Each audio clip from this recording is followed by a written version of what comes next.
Hi, everyone. Welcome to another episode of How We Made It in E-Commerce. Our guest today is Dan Shapiro, the founder and CEO of Glowforge, a company that makes a very innovative 3D printer.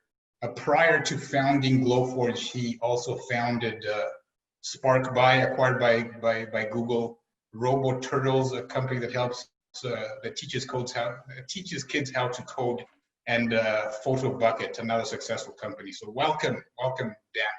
Thanks so much for having me, Jasper. Yeah. So first of all, you set the record for crowdfunding when you initially raised money for Glowforge. You raised $28 million.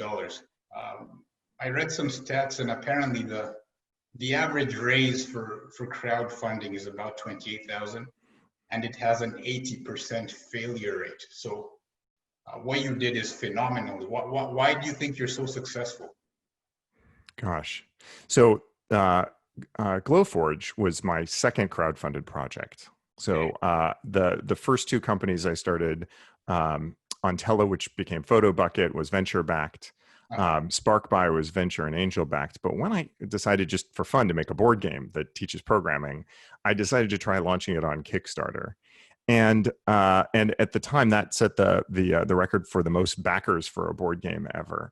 And so it was really like I got to kind of polish some skills with that, and then move on to Glowforge, which had the highest dollars for any 30-day crowdfunding campaign. I think still does. But the reason for that was really all about the community that we were able to attract and bring in. So for Robot Turtles, I was thinking about this game and this idea, but the moment I decided to make it something more than just an idea that, I played with my kids and told my friends about, was when this phrase, I was describing it to a friend, and the phrase came to my mouth: a board game that teaches programming to preschoolers. And they looked at me and were like, that sounds great. And I'm like, oh, I have one short sentence that in a moment is going to divide the world into people who share my excitement and people who don't care at all about what I'm doing. Because it's a pretty esoteric thing, especially in 2014, when people were not talking about coding for kids, and coding as part of the curriculum was still relatively new. And certainly at preschool, people weren't talking about this. And the idea of a traditional board game made out of cardboard that teaches coding was just not something that anybody had thought of. With this one phrase, people would either become really excited, or most of them would say, good for you, that sounds great. Let's change the subject. And as somebody who is trying to make an idea take root in the world, whether it be via crowdfunding, or whether it be via AdWords, or whether it be via, old school billboards, I don't care. The most powerful thing you can have is a way for people to decide whether or not they want to be a part of your cause. And maybe cause is too big a word for some of these things. I mean, it was a board game, sure. Mm-hmm. But there was something about that made most of the world say, I don't care, and made an important small slice of the world say, I really care. And that was the crux of it. That was the pitch to news articles when I started telling people about the project. That was what we talked about in the email. That was the core of the message, was something that would divide the world into people who care and people who don't. And if you can do that, if you can get people fired up who are excited about what you do, that's what puts the energy behind any marketing campaign, crowdfunding or otherwise. Crowdfunding has its own dynamics, like it's time limited. And so, you've only got a certain time, people are more likely to share. And you have this notion of backers who share with their friends. But at the end of the day, it's all just about communicating passion and excitement and helping find the people who care about what you do. Very interesting answer. So, this concept of being able to divide the world into people who care, people who don't care. By default, the world doesn't care about your idea, right? And so I'm still trying to understand, how did you get so many people to care? And how much work did you put into evangelizing your idea, getting media mentions and that sort of thing? Did you put in a lot of effort, or did you just post it and somehow it seemed to be the kind of idea that just took off? It's a great question, and I'll answer for Robot Turtles. And the reason I'm gonna use that as my example is because Glowforge, it was a massive project. We Okay. had over $1 million of investment before we started the crowdfunding campaign. We had over $8 million in investment, I think it was, before we launched our crowdfunding campaign. So we had the Okay. resources of a professional PR firm. I had a full-time marketer. It was a small but real startup. But with Robot Turtles, I think, and for so many more people, it's a one-person show. At the time, it was me, and I had a little money that I'd set aside to go hire contractors to help. But that was, I think I paid $2,000 for somebody to help shoot the video, and that was about it. And so it was really just me doing whatever I could. So I did everything that I could to get attention for this project. That means I went, and I've only ever done this twice. Once when I launched Robot Turtles, and once again when I launched Glowforge. I emailed everybody in my email history, and I said, "I'm so sorry to interrupt.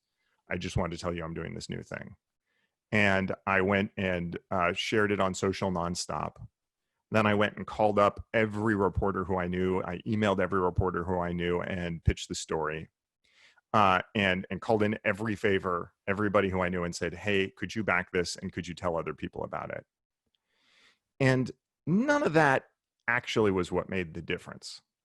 What actually made the difference was people grabbing onto that idea, the board game that teaches programming to preschoolers, and sharing that one idea with other people because it tickled them. And so they thought about other people who would react the same way. And the opportunity and mistake here are the same, and they're the classic of all marketing, which is that you want to make your product talk about it as being for everyone, but it's actually much more powerful when you can identify the people who it's really for, and when it is polarizing, when people can say, "Yes, that's for me," or "No, that's not for me." Because as soon as you think like board game that teaches programming to preschoolers, everybody starts thinking about the parent who wants their kid to be ready for anything, about the parent who is technical and wants their kid to follow in their footsteps, about the precocious kid who just seems to pick up everything really fast. Those because those are vivid, they pop into mind, and they go, "I know exactly the 5 people who I want to share this with." Whereas if you have this thing that's for everybody, then I'm like, I'm not going to share it with, I'm not going to email every single person I know. If it's for everybody, then it's for nobody. And that idea of being able to identify who it's for and then give people the tools, whether they be, the phrases, the pictures, the social sharing, to be able to share that within the community of people who care, not just with the world as a whole, but among that community of people who cares. That's what's powerful. And by the way, I should mention, Robot Turtles, even though it set records, did not get a lot of press at launch. It actually got less press than many similar crowdfunding campaigns. The biggest press coverage it got was actually 2/3 of the way through the campaign, when NPR picked up a story about it setting records. And it wasn't even on NPR on the radio. It was just on the website, and talked about it setting records. And so their news story was, look how much people care.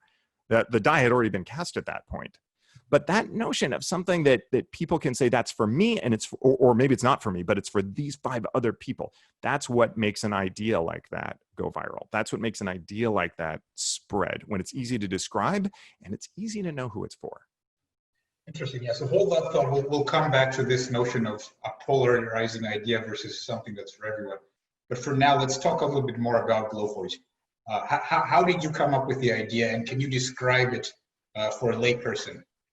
Yeah, absolutely. Yeah. So I was working on Robot Turtles. And one of the things about a product where people become really passionate about it is you don't have to come up with ideas, because people come to you with these amazing ideas, and your product like develops itself as people come up and they're like, "Oh, this and that."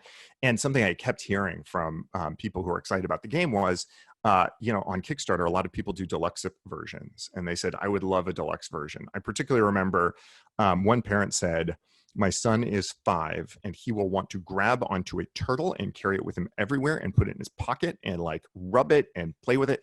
Could you have a deluxe version that has a turtle, that like the turtle pieces where he can play with them and where they're durable?" And so I talked to a friend who was a Boeing engineer, and I started talking to him about how people make things. And my first go-to was like, what about 3D printers? I'm hearing amazing things about 3D printers. But I looked at the technology, and they really were just making ugly tchotchkes slowly. Like it was this sort of hairy, fluorescent colors, all one color. And it's got like little bits sticking out of it. It's just like plastic junk. And it took forever. It would take hours to do a relatively simple print, days to do a complicated print. That didn't feel like something where I could make, 50 or 100 of these.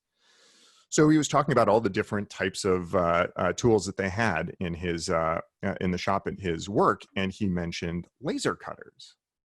And I said, I've heard of laser cutters. And in the game, one of the turtles has a laser on their back, so that feels on brand. And I actually, this is like ancient Dan prehistory. When I was in high school, I ran the hologram lab at the Oregon Museum of Science and Industry and used lasers to make pictures. And then in college, I designed and built laser displays, like to shine on the wall, and sold those on the early internet. So I have a long love of lasers that I hadn't even thought about for 20 years. And so I said, oh, lasers, that sounds kind of cool. And one thing led to another. And I wound up with this giant industrial carbon dioxide cutting laser imported directly from a factory in China and installed into my garage. And it was terrible. It took me days to get it to work. It took me weeks before I could make any game parts out of it. But once I did, there was this incredible process of I'd put in a sheet of raw material, I'd push a button, and out would come something beautiful that I was proud of. So I actually made all the custom editions of the game, not the mass-produced cardboard ones, but the 75 special edition pieces myself. And then I looked at this thing and I'm like, this is a core of magic surrounded by layers and layers of terrible. What if all the terrible was stripped off? And what if we made this into the promise of 3D printers that I'd gotten so excited about? What if we made this into the device that sits in everybody's home?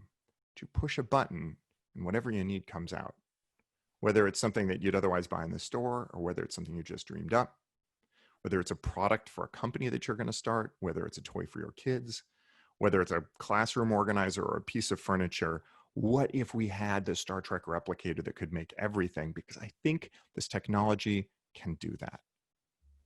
And then through a stroke of good luck, I re-met an old friend, Mark Goslin, who had sold his startup and then spent a year building a giant laser cutter 3D printer milling machine in his garage. And I explained this vision.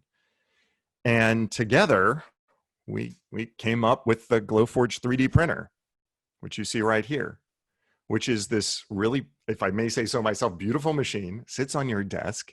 It's the size of, let's say, a small check bag. And it is magical. 30 minutes from when it arrives on your door, you will be holding your first print, and it's incredible. Very, very cool and fascinating. And so let's talk about 3D printing as a trend. You have a very engaged community. I've seen on your website people making all sorts of things, and there are people who dream of this 3D utopia where we no longer have massive factories making products. Everything's printed on demand. And so that will reduce waste, save the environment, increase sustainability. That's one dream. And then there are others who say that it will never be more than a hobbyist pursuit. Injection molding and massive factories are here to stay. What do you think? There's an analogy here. Back when I was a kid, nobody had computers. And the power of technology was locked up inside of giant industries and in enormous warehouses where these humongous computing machines sat and lived. And everyday people didn't get to experience the benefit of this. But technology turned that around and ultimately brought the power of computing to families and people all over and brought it into their homes. And I was a child of the PC revolution. Now I think about making things. And here's the thing people don't realize. This world where all the stuff you get comes from a factory halfway around the world, put on a container ship, stockpiled in an Amazon or Walmart warehouse, and delivered to your door or held for you on shelves until you go pick it up, that's not normal. Our birthright as humans is tools. It's making things. And for all of human history, people who wanted something would make it for themselves, or they'd find it in their communities. It would be made by the people who needed it, for the people who needed it, for the purpose for which it's needed, at the time at which it's needed. And the last few hundred years have been an aberration. And technology can bring that back. It can bring us back our birthright to be able to create things for ourselves. And as an engineer who spent like my whole education and my whole life making stuff, that is something I want for everybody. And so that ability to go give the power of creation to everyone, that's the business I'm in. It happens to be made with lasers, and it happens to be this shiny white and glass thing with one beautiful button that you push on the top. But the thing I'm excited about is people being able to make things for themselves. Does it ever completely obsolete the factory? Probably not. There's probably always things that are going to be made in a specialized facility, just like there's still data centers. But the ability for people to create for themselves is incredibly powerful. And when I think about the digital world, where I spent the past 20 years of my 15 before starting Glowforge writing software, the reason that software was so powerful was because it was the first way that technology gave the power of creation back to people. It was the first way that everybody in the household, from young kids all the way up to adults, could harness technology to create what they wanted. But now we're able to do that with physical things, not just with bits and bytes.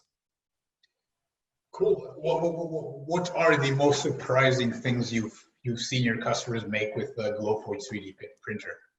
I mean, the list is so long, I don't even know where. There was somebody who posted on Twitter because 2 baby robins were stuck in a window well.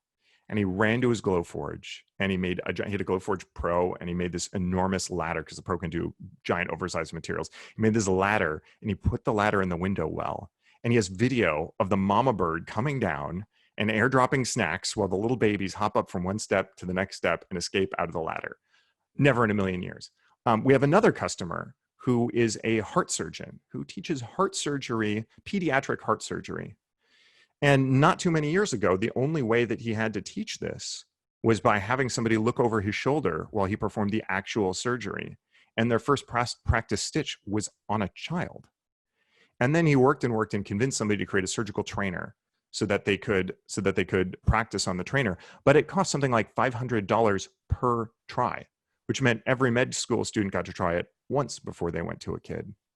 So he went and created this pediatric surgical trainer on his Glowforge that lets students studying to be surgeons try until they get it right, so that they could perform the surgery with sure hands and with experience the first time they try it, rather than what had happened before. And it cost something like $5 a try instead of $500 a try, because he could print this himself. And then it was as simple as an email for him to share this design with the entire medical community. This same doctor, by the way, also did laser guacamole, just to show that people are not one-dimensional. He took his guacamole for Cinco de Mayo and lasered it as he gave away to people. So, well, that is funny. And so the surgical toolkit, is it like a human cadaver that people practice on? What is it? What is the thing that medical students? Yeah, it was basically an opening and the metal ring, except he printed it out of wood to make it quicker and lighter and easier. That they would go through, and then a ring that was the shape and dimensions of a child's heart valve. Okay. So that they would have to put their tools through the ring, just like they would in the case of real surgery, and not touch the sides. Honestly, it was disturbingly similar to the game of Operation I played when I was a kid. And so they'd have to put the instruments in and very carefully go and stitch this rubber membrane onto what the stand-in for the child's heart valve, so that they could do this. So it let them practice the motions and the stitches that they need. I hope I'm getting this right. He explained it to me and showed it to me. It was amazing. I'm no surgeon. Yeah, that is amazing. Let's talk. I will actually share. There's one more thing, even more amazing, that that we've actually made more of than anything else in the world, which was at the start of the COVID-19 disaster. I was dead set against everybody saying we're going to 3D print medical gear and that hospitals were going to be taking homemade medical equipment. And as the crisis worsened, I realized that no, that is actually something that needed to happen. And based on feedback from doctors who are customers and surgeons and professors, we designed these things called ear savers. And what they allow you to do is take a surgical mask that otherwise puts pressure on the back of your ears, or might be too small or too large, and adjust it to fit by hooking it on. And I apologize for the plug. We've given away almost 1 million of these, and we're going to be giving away millions more. And if you go to glowforge.com, right at the very top, your listeners can go request these for the essential workers in their lives. And we will match them up with someone in their community with a Glowforge to make them, or we'll make them at our factory and send them out. But it's a way that I never dreamed of that's actually making it possible for us in partnership with our customers to turn these distributed tiny factories all over the country and all over the world into a force for good overnight. Fascinating. Plug all you want. That's such a vital tool for nurses and health workers. So I don't mind a plug. Let's talk a little bit about your business. So how many customers do you have today? How much revenue, if you don't mind sharing? Well, we haven't shared either of those numbers. It's tens of thousands and tens of millions, but we haven't shared the details. The details behind that. So it's not a mom and pop shop. It's a humongous growing business. Yes. Great. Well, I love the success and the variety of things you're able to make. And then, since many of our audience members are aspiring e-commerce entrepreneurs, what are your main source of customers? How much is organic traffic versus paid acquisition versus other channels? I'll tell you our staggering number, and the one that I think defines us as a company. It's defined our strategy since the start. It's defined our greatest success. And that is that last month, 60% of the people who bought a Glowforge were last click attributed to another customer. Oh, like 60% of the people who bought attributed it to another customer. So it's basically the last click was a referral click. So I'm not talking about like 30-day click through or anything else. I mean that their actual purchase link came from another customer. So as tight a coupling as you can imagine between our success and our delighted customers. So from the very start, when we were creating this product, there's something you don't realize about hardware products, but there's a lot of decisions you make that basically say, is this going to be like a razor and razor blades where you keep switching out parts and it's constantly getting worse and you have to keep paying money in just to make it work at all? Or is this going to be something like an iPhone where you make it once and then you try immediately to convince people that it's trash so that they'll buy the next version? Or is it like an Xbox where you make the thing and then you keep making it better, and the only reason you get more money is if you're delighting the customers? And we wanted the latter. We wanted a company that was fueled on our customers' happiness. And so that went into so many design decisions about our product and where it came from. And ultimately, that's what's been paying off. If our product wasn't something our customers loved, we wouldn't have a product. We wouldn't have a company, because 60% of our sales are directly attributed to a happy customer. That said, we use our fair share of ads from all different sources. Facebook is still, I believe, the largest. Instagram and YouTube are up there. We've been experimenting with a number of different ad networks. We started TV advertising a few months ago, and looking at that, which has been working really well for us. And what we find is that we take this one at a time strategy, where we started out years ago saying, Facebook, Facebook, Facebook, we're going to get really good at Facebook. And once we did, we said, okay, YouTube, YouTube, YouTube, let's build up expertise there. And then we went to Instagram, and TV is a new thing. And we try to do them one at a time and use our learnings from one to become better at another. So we'll try what worked on another platform, but we'll also mix it up a lot, try different approaches and see. So that rather than spreading thinly across a whole variety of different areas, we try to build deep expertise in one before we move on to the next one. I see. Yeah, 68%. That is a dream referral rate. So 60. Yep. 60. So what would you say is your percentage of revenue spent on marketing? I assume it's much lower than everyone else's. Do you have any? Well, it's actually higher than it is for many companies because we don't have retailers in the middle. We're direct to consumer. So we spend a tremendous amount on brand building and on outreach and the like. Whereas if I compare myself to other technology companies, they are putting a whole lot of dollars into their, into Target or into Amazon and paying them fees. Whereas the vast majority, more than 95% of our sales are direct through our website or direct through us right now. So we're not afraid to invest in our own brand. Also, I'm including, one of the reasons that we can track this is we offer a referral program where we offer a discount if our customer gives you a link. Like if you go right now to glowforge.com/FOD, friend of Dan, you're going to get a discount of up to $500 off of a Glowforge Pro, which is a $6,000 product. That's our top of the line.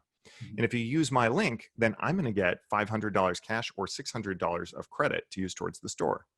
And by the way, 80% of our customers take the credit option. So they're just taking that referral and putting it right back into the store. But we'll take that whole $1,000 cost and put it towards customer acquisition. So our customer acquisition costs are something like, I don't remember off the top of my head all in, but it's something on the order of 20% of sales price. And also we have them at 3 different price points. So it varies. Is that right? 20%? It's maybe 15%. Of our total amount, but that includes a good chunk of our referral program in it. That includes our ads, that includes our brand, the whole kit and caboodle. Yeah, it's still well below the figure I've seen is about a third for most DTC brands. So speaking of DTC, which is a big trend now, companies like Warby Parker and Casper and others that are big on direct consumer, they found that it still helps to have a little bit of a brick and mortar presence. So for you, would it make sense to try having your products in Best Buy or some other chain like that?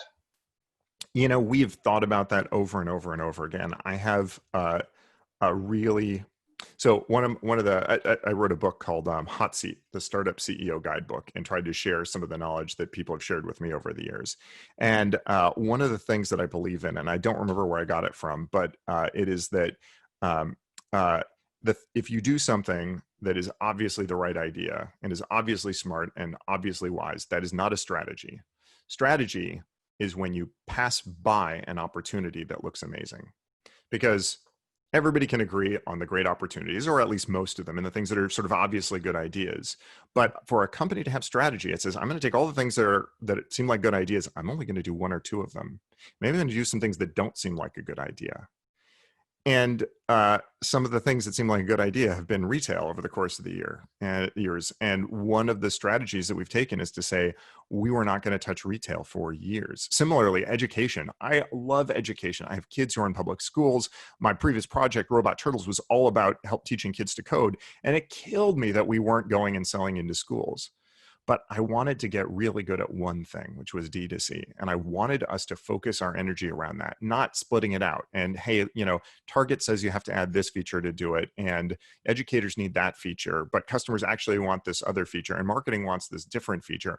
I wanted us to be focused on doing one thing right. So we didn't even touch retail until we started a partnership with Joann, the national fabric and crafts chain, about a year and change ago.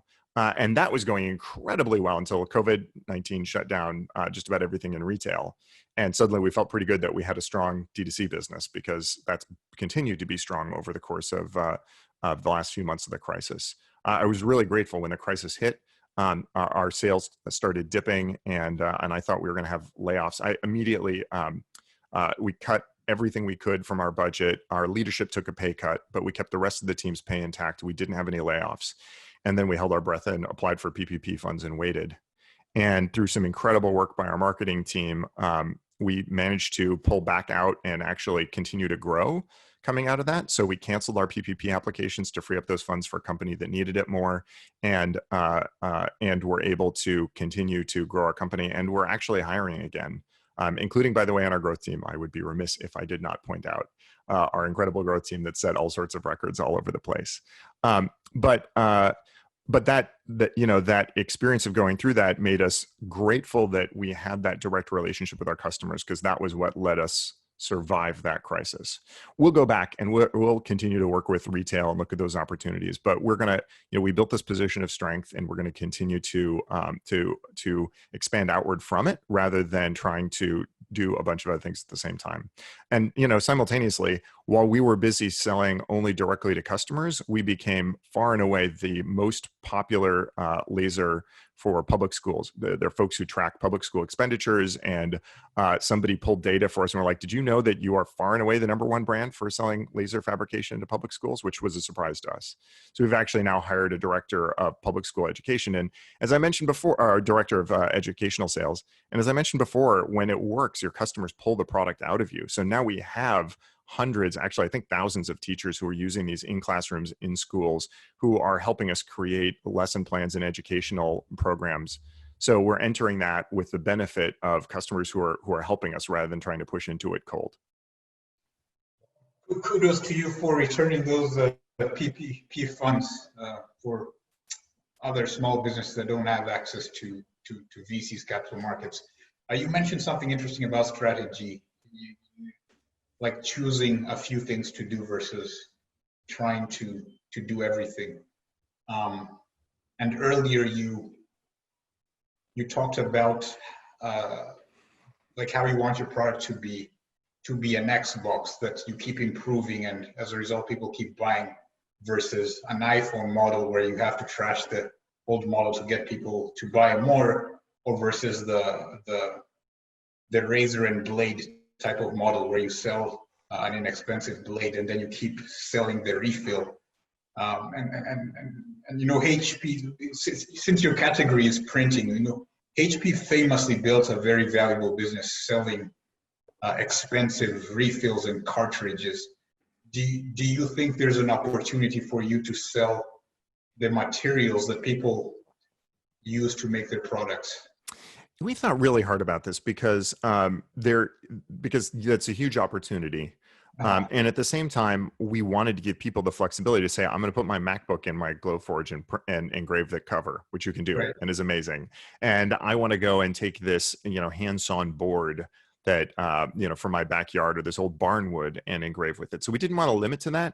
And so again, we came to this notion of how can we build materials that delight our customers so much that they want it, not how do we lock them into it and force them to take nothing else. So we sell a line of materials called Proof Grade Materials. It's our own brand. I've been printing a Settlers of Catan game at home. So this is what I just happen to have handy as a piece of the sort of water border. But you can see it's pre-sanded. It's got a furniture grade finish on it. What you can't see is that when you print on it, it has a white coating that peels off that protects it through the process, and it's barcodes on it. So the machine identifies it automatically and does all the configuration for you. So you just have to push the button and print. So using our materials makes it dramatically easier. So in that sense, we do have, you know, the sort of like HP ink business that we sell those, but we don't sell it for an inflated markup, and it costs very similar to what you pay for unfinished raw plywood anywhere else, and we don't force you to use it the same way HP does. I see. Yeah. Then the other idea that came to mind as you were talking, do you think you could dislodge Etsy and build a crafts marketplace, because so many of your customers are showing off the products they make? Do you think that's an opportunity for your company? It's possible. One of my investors who'd served on the board of a number of multi-billion-dollar publicly traded companies, he joined as an angel investor, although he's a VC by trade. He said, as I've watched a couple of multi-billion-dollar companies come to fruition, the pattern I've seen is they get to this place where they're a meaningful player in the space. They have a theory of how the market's going to evolve. Mm-hmm. But once they get into the market, once they have the product there, they have the humility to look around and realize that they might be wrong. Because as the market starts to unfold, it sometimes shapes up differently than you'd expect. And it turns out, used exactly the same example you did. He said, nobody at HP thought that the money was going to be in the ink. That was just ridiculous until it wasn't.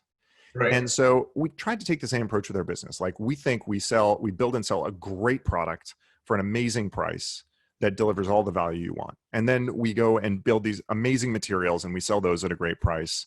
And we think that there's this ecosystem that's like an Xbox or a Nintendo Switch, where you buy the product and then you buy the follow-ons, and you only keep giving us money if you keep being delighted with what we do to you. But we also could be wrong.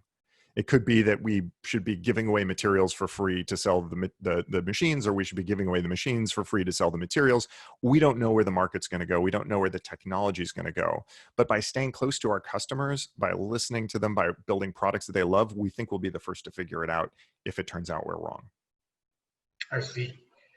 And I noticed on your website that you offer payment plans through Affirm. Your product is pretty high priced, and that's one of the big trends in e-commerce now, using Affirm or Klarna on every checkout. There seems to be that option. What percentage of your customers would you say are taking the option to use Affirm to pay on installment? And And how many do you think wouldn't otherwise buy the product if that was not available? That's a good question. I don't remember the answer to the first number offhand. I think it's in the 20 to 30% range use it. And I don't Okay. know what percentage of those wouldn't. One thing unfortunately, the way we learn that is by like A/B testing when it's there, when it's not. And that's just not a great experience for our customers when you A/B test around things like pricing or checkout. And, sometimes you show up and there's an option or a price and sometimes there isn't. So that didn't feel right to do. The reason we put it in comes right back to what we were talking about. We have these passionate people who want to become our customers, who want to own a Glowforge, who want to create with it and are trying to figure out the way to make it work for them and for their families and for their business. And about a third of Glowforge units, 80% of them go into homes, but about a third go to help with a business that exists. A third go for mostly personal use, but I'm also going to sell some stuff. That's like Etsy or eBay or, Saturday markets, that sort of thing. And a third of them are just for personal hobby use. And so especially for those people who are going to buy their Glowforge and then use it to pay for themselves, and there are so many people who come back and they're like, it's been 3 months, it paid for itself. Mm-hmm. For those folks to have a financing option where they can go get credit from somebody, use that to go purchase it, and then use the machine to pay for itself is incredibly powerful. So again, that just came from customer requests, from customers saying, can you help me find a way to go bring this into my home so I can start using it to provide for my family or to turbocharge my business or whatever it is. And so we went and found a partner that we liked that would help us do that. Interesting. Let's talk about diversity and inclusion, something that's top of mind right now. It's Juneteenth, and with all the protests going on. You were a champion of diversity and inclusion long before it was fashionable. I remember you giving a speech in 2010, I think. You were talking about how you pay bounties to get referrals for diverse candidates at your company that time, Photo Bucket. How is Glowforge? So two questions, like how well has that policy worked in terms of getting diverse candidate referrals by paying bounties, and how's Glowforge doing today on that front? Well, yeah, that's something that has never been more present. And it's something where when I founded the company, Mark Goslin, who I mentioned, he was the one who built the thing in his garage, also a white guy. And as we talked about this, I said, hey, Mark, if we just build this product for people who look like us, we are going to miss most of the opportunity in front of us, because the joy of creativity and the passion to make things and inspiration and creativity in the home is mostly not people who look like us. So how do we build a company that looks like our future customers? One of the things I felt very conflicted about was that program that we put in place, which is the referral for underrepresented candidates. Because on the one hand, it sounds really mercenary, and I was worried about all the potential side effects of paying for underrepresented talent. Conversely, I think that companies exist to put dollars to work against problems. And if a company says something's a problem, but they're not putting dollars to work against it, they don't really think it's a problem. So a company is serious about something when they allocate budget to it. And if they're not allocating budget, they're not really serious.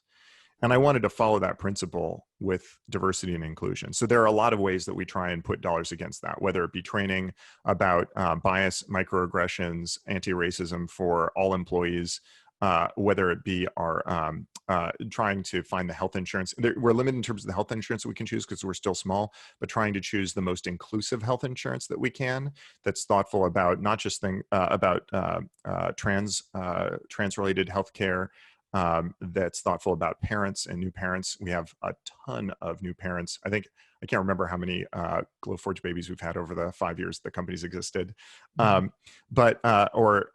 some of the other areas. And then publishing our health plan on our website, which is something that every company should do this, because there's nothing more ridiculous than having to ask a recruiter if you can afford to work at the company because you have some medical condition and you don't know if it's covered.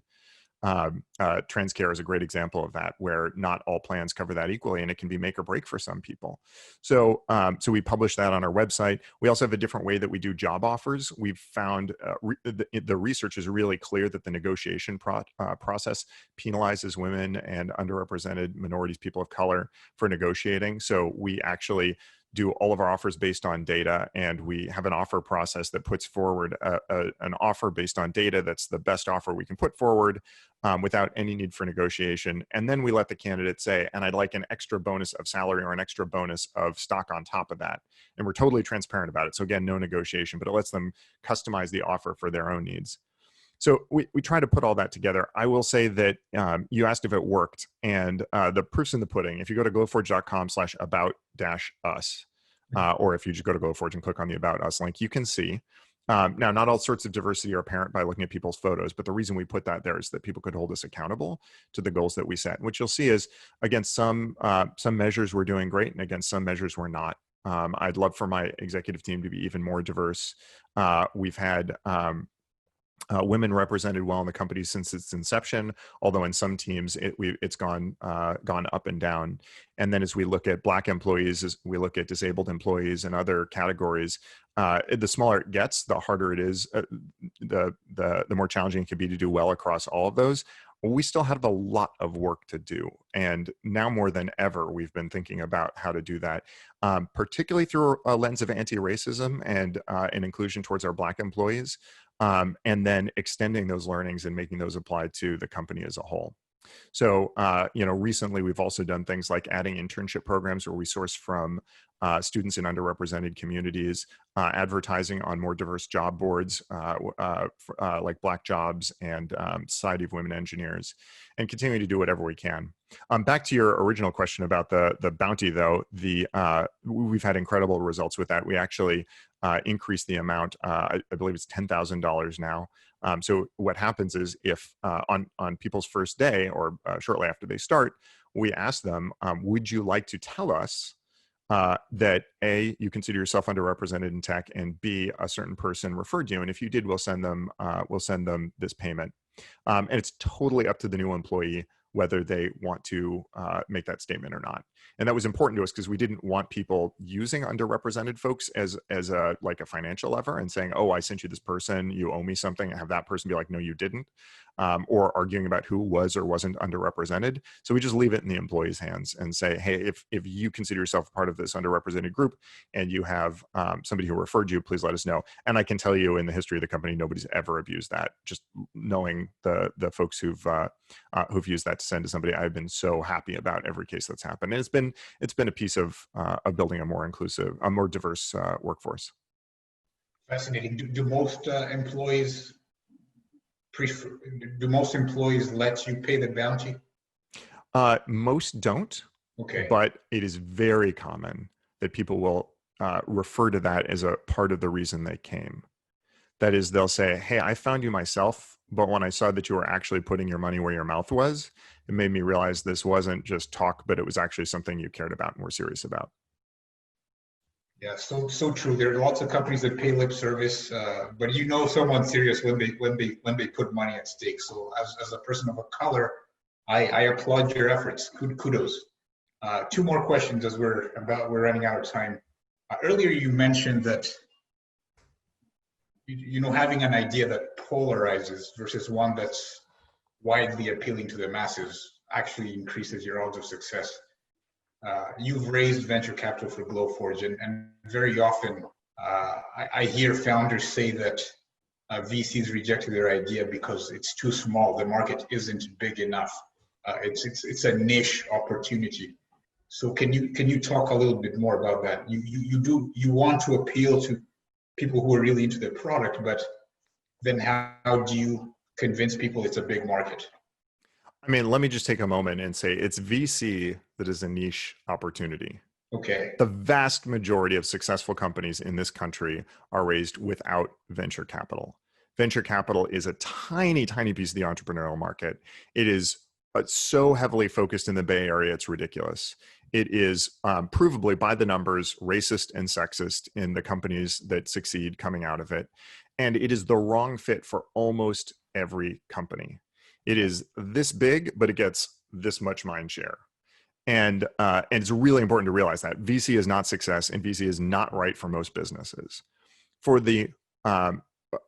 for the businesses that it's right for are businesses where there's an opportunity that is basically pour massive amounts of cash in because there's a tremendous opportunity that can only be addressed with massive amounts of cash. If you have a choice of going the VC route or not, I would always recommend not doing it. If you've got a business that can self-fund or can crowdfund or the like, and angel investment is a little bit on the cusp. Most folks may know, but angel investors are investing their own dollars and doing so on sort of an amateur basis for the most part. VCs are investing other people's dollars and doing it professionally.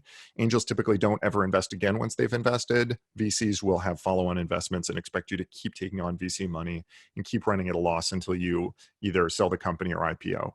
So if you want to go on that, running down the hill ever faster, you can't stop until, ever, high growth, pouring dollars into it.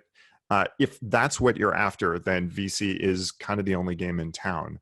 But I would start out by encouraging people to not measure their success by VC. For example, Robot Turtles, insane to take VC dollars for.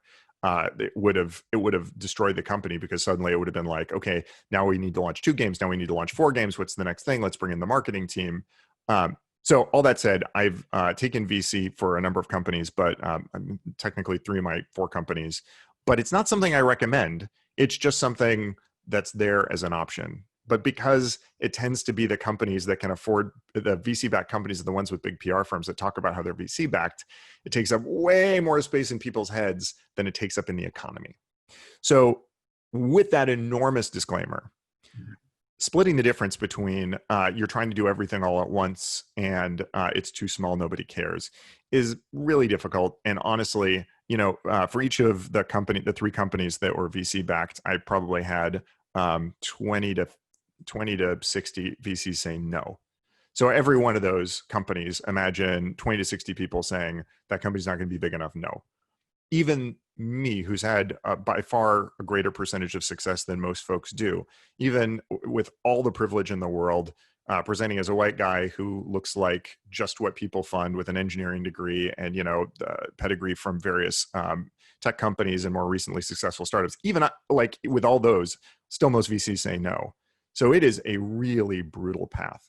That said, the folks who are successful come in with a story about how they can start to address the market. Like, what's the first little piece of the market, that polarizing decision that a small number of people are like, yes, I want to rent an airbed in somebody's like apartment, which is insane. And that's like Airbnb's foundational idea was so polarizing, almost nobody wanted to do it. But the people who wanted to do it were really excited about it. So they had that first market. And then the path by which that becomes everybody. So the path by which I'm going to rent an airbed in somebody's basement turns into, we can disrupt the hotel industry by making use of unused residential real estate, which is still a kind of crazy idea, but is one that can attract a lot more people and looks like, oh, okay, so VRBO exists and it's already sort of in that world. So you could kind of see how it goes from here to there. That's the best I can offer. You come out with that polarizing idea that a small number of people are passionate about, and then you kind of draw a dotted line and say ... and here's how it might get very big. I see, got it. And then final question, you've had a string of successes as an entrepreneur, 4 companies, Glowforge, SparkBuy, Robot Turtles, and before that, Photo Bucket. Most people never succeed at one. So to what would you attribute your success? And if you could give one word of advice to our audience, what would it be in closing? Oh boy. Okay. I mean, I'm going to answer the question to what do I attribute my success first, in order: privilege, luck, and then everything else below that. So the odds of being successfully funded go up by a horrific amount if you're white, go up by a horrific amount if you're a guy. And the numbers are just way more difficult outside of that because it's still a really racist industry and a really sexist industry and a really prejudiced, biased industry. That stinks. Luck. When I say, 60 people said no, and the 60, oh, well, actually, if I think about like the Series B financing for Photo Bucket, I actually kept numbers. 68 people said no. The 69th person said yes, and then I was done. So if that 69th person, if I'd been unlucky and they'd been sick that day or had, turned the other direction, then that company would have failed on the spot. And the same is true for every one of those. I can count so many points where luck just broke my way. I sold SparkBuy to Google because I happened to randomly sit next to a guy on an airplane. I wrote about this in my book in great detail, but exactly how the whole transaction went down and the negotiation, everything else. But it started because I sat next to somebody on an airplane, struck up a conversation with him, exchanged business cards, and told him what I was working on. And he thought the idea was cool enough that when he stumbled on it later, when we launched, he remembered it and found my business card and called me up out of the blue. If that's not luck, I don't even know. But then underneath it, it's just trying over and over and over again. Like the third one on the list, after privilege and luck, that's the only one that's in my control, is every one of those successes has dozens of failures behind it. And, a thing I don't talk about was 3 years after I graduated school, I tried to start a startup with a friend and pitched everybody who I could find and tried to, get VC attention, and got one person who was interested, and then it fell through at the last minute. And I got seriously depressed. I wasn't diagnosed with clinical depression. I don't know if it was, but I spent the better part of 9 months playing video games, barely holding down a job, before my then girlfriend, now wife, sat me down and said, like, it's been 9 months, you need to get on, because this is not you, and this is not healthy. And that, that could have destroyed me. There are so many no's on the way to the yeses. That's the only piece of that history that's in my control, as I just tried a lot. And so what's that advice for people? It is, you have to be your own biggest champion. And it's really about that, because you're going to need to inspire others. You're going to need to bring that vision home to roost. You're going to need to bring people along for the ride. But at the end of the day, you need an idea that you can care about. You need an idea that you can love. You need an idea that is going to make you happy if it works, and that you're going to feel peace with if it doesn't work, that it was worth going to bat for. Because most startups fail. Most companies don't get funded. And at the end of the day, all you can ask for is that you came up with something powerful and important to you, something to make the world a little better, and something you could be proud saying that you took as far as you could take it. And I hope everybody gets to have that experience of turning it into a company and building something out of it. But whether you do or not, that experience of creation, whether it's an engraved guacamole or a pair of earrings or a company, I don't care. It's that experience of creation that we can all share in that is so incredibly powerful.